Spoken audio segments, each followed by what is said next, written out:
Good morning. To begin our podcast about the lack of water and sanitation in Bali, Indonesia, we decided to make two interviews. The first one is with Seraphine Diandra. She is from Jakarta, Indonesia, and with only 33 years old, she's an executive assistant and have extensive experience in guest house business. The interview cannot be so interactive because she's in Indonesia and there are 12 hours of difference. However, she answered all of our questions. To begin, let's give a background. Bali economy depends 80% on tourism. Because of this, 25% of the population is employed and represents 50% of the island GDP. Having tourists helps them since the largest income for Bali is tourism. They are positioned as one of the wealthiest regions of Indonesia. Nevertheless, they are still a poor country because their supplies are also affected. The island suffers of lack of water and 65% of it is used for tourists, for hotels and touristic places. So, let's begin. Why do governments care more about satisfying the tourist needs instead of their own citizens? Okay, question number one. Why do the governments care more about satisfying the tourist needs instead of their own citizens? The answer is money. Because they can get money and they can get profits. And well, I think normally when they get the money or they get the profit, they will help people to build and replenish or maintaining the clean water, the lack of the clean water. But we don't know where the money goes. Maybe in their own pocket, or they use for build another property. I'm not sure about the answer of. Okay, so that's the answer. For the number two, only big cities have better distribution of clean water and health services than poor villages, but only for tourists. However, the Balinese people, mainly children, get infection diseases and they get no help from organizations. So even though a country is so poor, how can tourism can still be sell without people notice this? Okay, so number two, the question is, even though a country is so poor, how can tourism can still be sell without people noticing this? What I know, people love Bali is not because they are poor. Even though they are poor, they don't show it that they are poor because they are so modest. They are very chill people, and they like to live like that. Just let it flow. It's like a Hinduism concept. So I think the tourism can still be sold because the beauty and the nature of Bali itself, and the people who is smiley, happy, kind, and like very good hospitality they have. Oh, okay. So, for number three, the increased development has accelerated a change in natural environment, including the loss of agricultural land, deforestation, and the climate change. This has dramatically reduced Bali's natural water resources.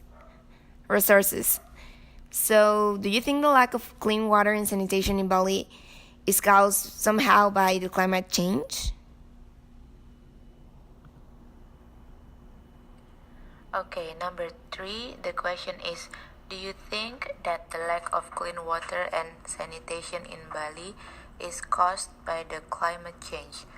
I think it isn't caused by the climate change. It is caused by the lack of responsibility its citizens and the tourists. Because the tourists doesn't think that it's their country. Most of them they don't care. They just throw the rubbish and they throw the garbage in the water, in the sea, and it affects the sanitation in Bali. So it's not the fault of climate change. Okay, so we can take out that cause, and we can also include that it's fault of the tourists, not only the government and the citizens. Well, The tourist industry gets very large amounts of water in average. They get around 3 million liters of water per day, since most of the clubs constructed in Bali consume water from underground. As a result, the massive tourist development in southern Bali has excessively exploited the island's main water resources in the center and north part of the island. If investors continue constructing hotels or clubs, it will aggravate the pre-existing aquifers, depletion, and lapse subsidence, which will cause the flooding, water management, and the island to dry. So, knowing all this, does the entrepreneurs who contribute into the creation of touristic landmarks are aware of the health problems the country suffers? Question number 4. Does the entrepreneurs who contribute into the creation of touristic landmarks are aware of the health problems the country suffers? Yes. My answer is yes, they are aware of the health problems, but they don't do anything about it anyway. They just want money and profit and money and profit. It's like that. That's the word right now. I think it's around the world like this. Question. And how do the governments can sustain tourism if a country is such poor? From where do you think they get the money from?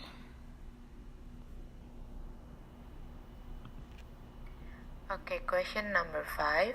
How does governments can sustain tourism if a country is such poor? From where do you think they get the money? From investors, of course. I think many properties owned by the investors. So yeah, that's where the governments get the money from. So it can be said that the government and the investors work together. Okay. As studied by the Notre Dame University, there are 4 factors to blame on this problem. One is the lack of clean water and clean water and sanitation is a growing tourism industry. The Bali's insufficient water infrastructure system, a changing environment that you already said that's not the cause, and the lack of sanitation facilities. Do you think that if the money dedicated to construction and tourism in Bali is directed to attack the lack of clean water and sanitation, will the economy in Bali collapse? Okay, number 6. The question is, do you think that if the money dedicated to construction and tourism in Bali is directed to attack the lack of clean water and sanitation, Bali's economy would collapse? My answer is no.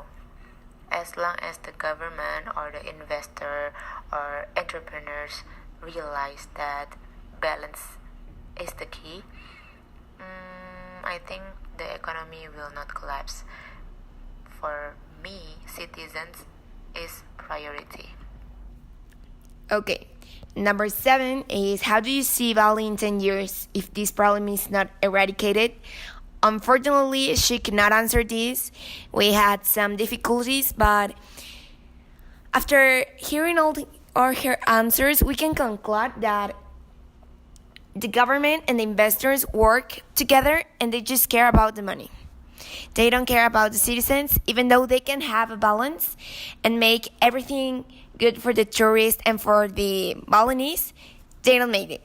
They don't make this. And we need to make it stop because in the future there will be an ecological crisis. So, thank you. Even though you are in Indonesia, you answer all of our questions. And thank you a lot, Seraphine.